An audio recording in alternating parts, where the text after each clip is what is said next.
আর একটা সিক্রেট কথা কই, যেমনি হোক আমার পরীক্ষার ভিতরে এ প্লাস থকো, এ প্লাস তো বলে পাবো না। এখন ঘুমাইলে আর পড়া হবে না, একটা ভালো রেজাল্ট আনতে হবে, পড়তে হবে, না পড়লে হবে না। পড়াশোনা করে কি সেক্স, ঘুম। আসসালামু আলাইকুম গাইস, সবাই কেমন আছো? আশা করি সকলেই ভালো আছে। তো আবার একটি ভ্লগ নিয়ে চলে আসলাম গাইস। আজকে আমার পরীক্ষার আর মাত্র 15 দিন বাকি আছে। তো 15 দিনের ভিতরে আমি দেখি যা যা কমপ্লিট করা লাগে সব কমপ্লিট করবো। যেমনি হোক আমার পরীক্ষার ভিতরে এ প্লাস থকো, এ প্লাস তো বলে পাবো না,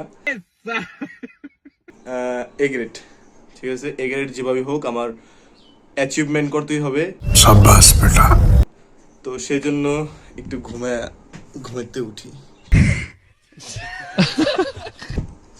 এখন ঘুমাইলে আর পড়া হবে না, আজ নয় কাল, কাল নয় পরশু, এরকম করতে করতে পুরো 2টা বছর দিলাম।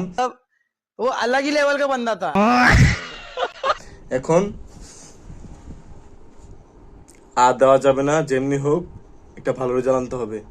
তো একটু পড়তে হবে, পড়তে হবে, না পড়লে হবে না।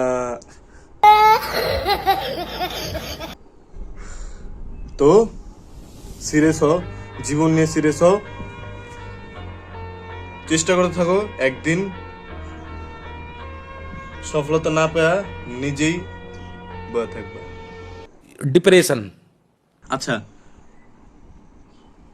পড়াশোনা করে কি ব্যবসা করো, আনন্দে কামলা দাও, জীবন এভাবেই চলুক। জীবনে আছে আর কি, সেক্স, ঘুম, আর কি সংসার, বাচ্চা বলাবেন, এই যে একটা জিনিসই, আর কিচ্ছুই না। হুদাই পড়ালেখা কইরা পড়ালেখা বাদ দেয়া বাকি সময়গুলা এইসবের ভিতরে মাইতা থাকো, জীবন সুন্দর। ঠিক আছে না? কিন্তু পড়তে হইব, পড়া লাগবে। আমি কি কইতেছি নিজে জানি না। তো মিলতেছি পরবর্তী ভ্লগে। আর একটা সিক্রেট কথা কই, আমি কিচ্ছুই পারি না। 2 তারিখে আমার এসএসসি থুকু এইচএসসি পরীক্ষা, আমি কি যে করবো আমি নিজেও জানি না। তো এই কথা কেউ কইবা না, হ্যাঁ? Bye bye.